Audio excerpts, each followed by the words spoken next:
जाके वो दरवाजा खोला है अहमद, और जैसे ही दरवाजा खोला है तो जानते हो अंदर क्या देख रहे हैं? वो अंदर देख रहे हैं कि जाले पड़े हुए हैं, और इतने पुराने जाले कि पूरा कमरा जाल से भरा हुआ है, लेकिन उस कमरे में कुछ भी नहीं। एक पंखा लटका हुआ है जो टेढ़ा है, आप समझ रहे? पर जिस पंखे के टेढ़े हुए हैं वो पंखा लटका हुआ है और पूरे कमरे में जाला लगा हुआ है। इन्होंने देख के फौरन कमरा बंद किया और दोनों बाहर खड़े हो गए कि ये क्या मामला है। ये वापस बच्चों के कमरे में आए और बच्चों से पूछा कि सुनो, तुमने जब दरवाजा खोला उस कमरे का जिसमें जाने के लिए मना किया था, तो तुमने वहां क्या देखा? बच्चे दोनों कह रहे हैं, अम्मी अबू, हमने देखा कि वहां एक दुल्हन बैठी थी और पूरा कमरा सजा हुआ था।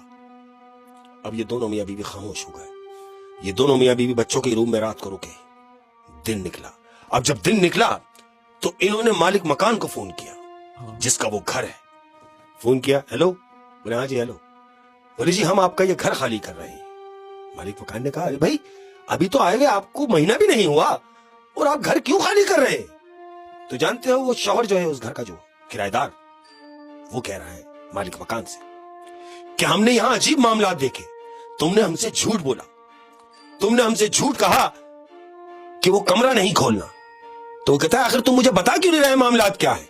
तुम ठहरो, मैं वहीं आ रहा हूं। अहमद, इतनी बात हुई, फोन बंद हुआ और मालिक मकान आ गया अपने घर।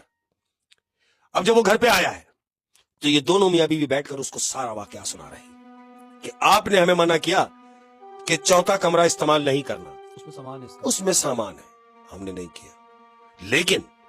लेकिन चूंकि बच्चे तो बच्चे ही हैं, गलती से उन्होंने वो कमरा खोला तो वो कमरा एक दुल्हन का रूम है और उस कमरे में बेड पे दुल्हन बैठी हुई है।